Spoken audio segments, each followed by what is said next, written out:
그래서 우리는 나도 그렇지만 상대도 중생으로 보지가 않습니다. 그래서 이런 보살의 입장에서 보면은 중생이란 본래 없다.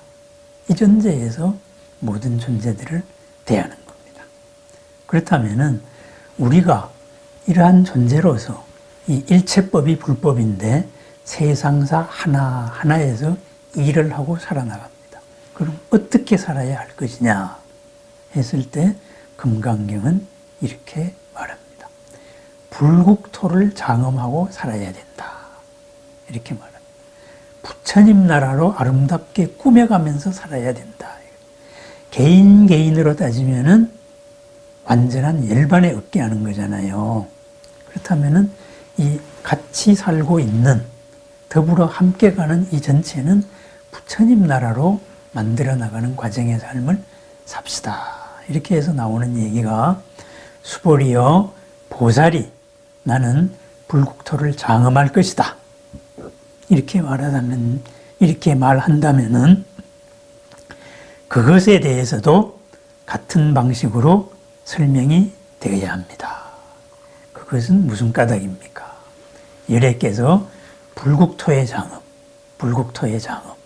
이렇게 말씀하신 것은 장엄이 아닌 것을 가르친 것입니다. 그래서 열애께서는 이름하여서 불국토의 장엄이라고 이름을 했습니다. 그렇습니다. 왜 불국토의 장엄이라는 말이 나왔겠습니까? 우리가 사는, 보살이 사는 삶이 바로 그런 것이다. 이거예요. 그러면 보살의 삶, 이게 뭐예요? 원래 보살이라는 말은 우리 불교에서는 거의 고유명사였습니다. 보살의 용례는 우리 서가모니 부처님의 전생을 보살이라 그랬어요. 전생. 그렇다면은 수많은 전생담에 드러나는 때로는 사람으로서 때로는 뭐로 그죠? 왕으로서도 태어났고 백성으로도 태어났고 수도자로서도 태어났고 또는 뭐 원숭이의 무리의 원숭이의 대표로서 태어났고 그죠? 수많은 존재로서 살아오면서 그 삶, 그 당시의 삶에서 최선의 삶을 살아오면서 공덕을 지어왔다 이거죠. 그래서 삼아승직업의 공덕을 지은 거죠. 그러한 결과로서 금생에 이렇게 부처님이 되신 겁니다. 완벽한 인격을 완성을 하신 것이죠. 그죠? 그렇다면은 우리 스스로도 바로 부처님의 전생과도 같은 삶을 사는 사람들이다. 이것이 바로 보살이 고유명사에서 일반 명사로 대승불교에서는 바뀐 겁니다. 우리들의 삶이 바로 부처님의 전생입니다.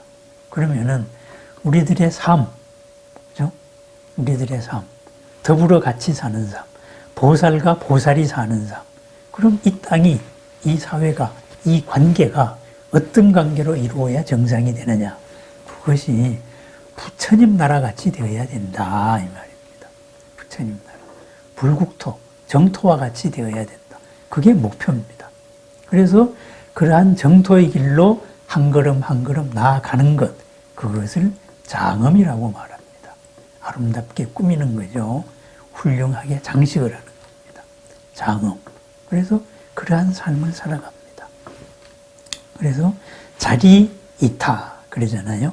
내가 이로운 다음에 나는 이로운 게 아니고 연기적인 관계 속에서 나도 이롭고 남도 이로운 이런 삶을 살아나가는 것.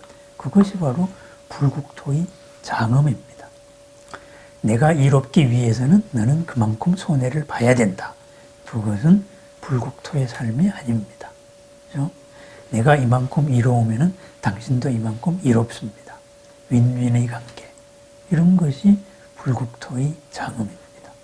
그래서 우리 대승불교, 특히 금강경의 입장에서는 삶의 하나하나가 모두 다 소중한 것이다. 이렇게 말합니다. 그렇다면 이런 걸 떠나가지고, 그러니까 대승불교적인 입장에서 말합니다. 전문적으로 마음만 이렇게 수양해가지고 지름길로 가면 되지 않느냐. 뭐 그렇게 주장하는 종파도 있어요. 마음만을 닦아가지고. 그런데 대승의 입장은 그렇지 않다 이거예요. 그래가지고 정말 제대로 마음이 닦이냐 이겁니다. 그죠? 수행을 해가지고 선정 체험을 합니다. 선정 체험을 한 게 현실에서 탁마가 되고 그 향기가 드러나야 됩니다. 그런데 모든 것이 보장된 환경 속에서 고요하게 앉아가지고 선정 체험을 하고 그래서 내가 완성이 됐다. 근데 막상 현실에 닥쳤을 때 그게 힘을 발휘하느냐 이 말입니다. 그렇다면 이 보살의 삶이라는 것은 현실에서부터 하나하나 힘을 갖춰 나가는, 수행한 것이 현실에서 그것을 실현해 나가는, 그리고 내가 검증해 나가는 이러한 삶입니다. 그것이 장엄입니다. 훌륭한 삶입니다. 그래서 불국토의 장엄, 그렇게 우리는 살아갑니다. 그런데 무엇이 불국토의 장엄이다 이렇게 규정하지 말라 이거예요. 왜? 인연에 맞아가지고 그 인연에서 최선 최상이 돼야 됩니다. 예를 들어서 어떤 사람이 간디를 존경한다고 한번 예를 들어 보십시다. 그래서 간디가 영국에서부터 독립하기 위해서 스스로 무소유로서 살았고, 또 하나는 물산 장려 운동으로서 실을 만들어서 영국산 제품을 쓰지 말고 우리끼리 실 만들어가지고 서로 돕고 살자 그랬습니다. 그래서 물레질을 했습니다. 그러면은 그 당시 상황에서는 간디가 무명에서, 아니 목화에서 실을 뽑는 물레질한 거는 불국토의 장엄이 맞습니다. 그죠? 그럼 간디가 그렇게 했다 그래서 내가 지금 만사제 치고 무명 소 모아가지고 물레질을 하고 있는 게 불국토의 장엄이라 그러면 이게 이치에 맞겠느냐 이 말입니다. 그래서 불국토의 장엄한 일이 아닙니다. 그 이름이 그럴 뿐입니다 하는 것은 그 순간순간의 인연에서의 최상이었다 그 말입니다. 지금 사람들한테 물레질을 하라 그러면은 오히려 사람들을 괴로움 속으로 엮는 거예요. 수많은 사람들의 일자리를 무너뜨리는 일이 되는 거죠. 너도 이롭고 나도 이로운 이런 일이 아니다 이거죠. 그래서 무엇이 훌륭한 일이다 이렇게 규정을 하지 마라. 순간순간의 훌륭한 일은 따로 있다.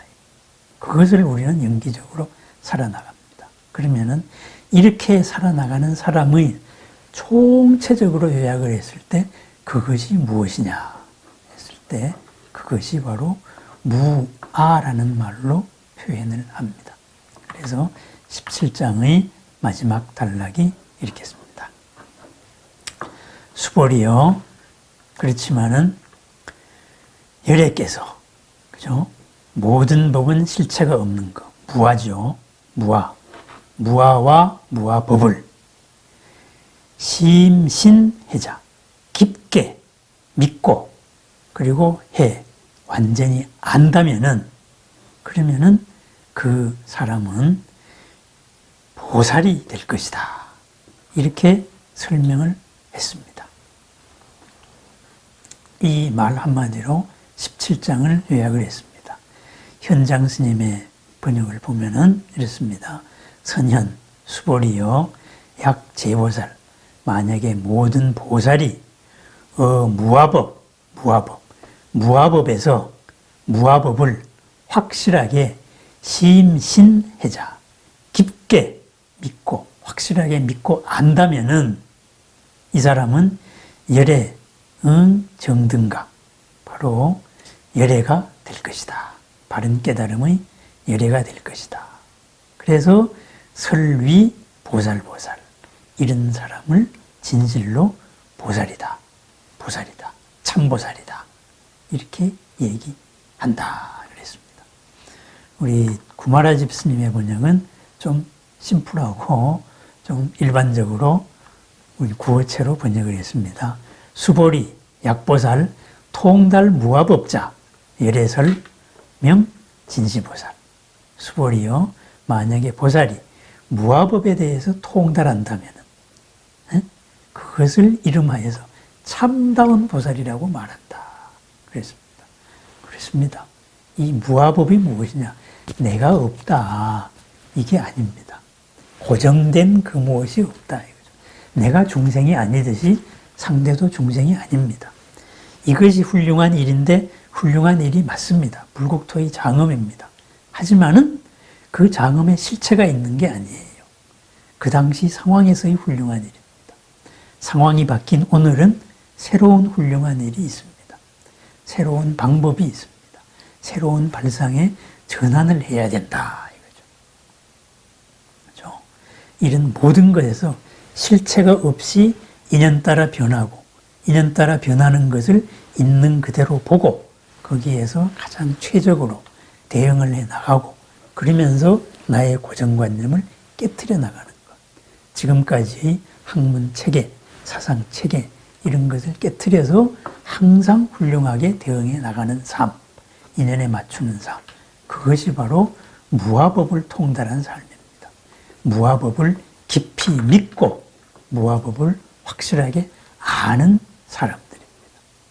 그러한 삶을 사는 사람, 그것을 깨달음을 향한 님, 보살이라고 말한다. 그랬습니다. 요약을 하자면은 이랬습니다. 내 스스로에 대해서도 나는 무엇이다. 나는 보살인데 보살은 무엇이다. 이게 아닙니다. 하나의 원칙만 있습니다. 열반으로 간다. 이 원칙 하에서 일체법이 그 원칙 위에서 이루어진 자. 바로 보살입니다. 내가 마주하는 모든 존재들, 중생, 어리석다, 훌륭하다, 규정하지 않습니다. 훌륭한 이면에 있는 것도 보고, 어리석은 이면에 있는 것도 보고, 전체를 보고 중생이 아니다 이거예요. 중생으로 보지 않습니다. 또한 내가 하고 있는 일, 이 일이 바로 불국토를 장엄하는 부처님이 칭찬하시는 그러한 일이다. 이거에 대한 확신을 가지고 살아나가는 겁니다. 현실은 하찮고 가치 없는 것이고 빨리 벗어나야 되는 것. 이렇게 생각하는 것이 아니다. 이거죠. 그러한 것이 바로 통달 무아법, 무아법에 확실히 통달을 한 것이다. 이거죠. 현실의 삶이 가치가 없다. 이렇게 말하는 사람, 무아법을 모르는 사람이다. 라고 금강경은 말하고 있습니다. 보살의 삶에 대해서 구경무아분의 이야기로서 한번 요약해 봤습니다. 언제나 어디서나 구경무아로서 자유로운 삶, 그 자유로운 삶의 결과로서 나날이 삶이 새롭고 보람되고 즐겁고 건강하고 행복하고 이로운 그러한 나날이 되기를 축원드립니다. 감사합니다.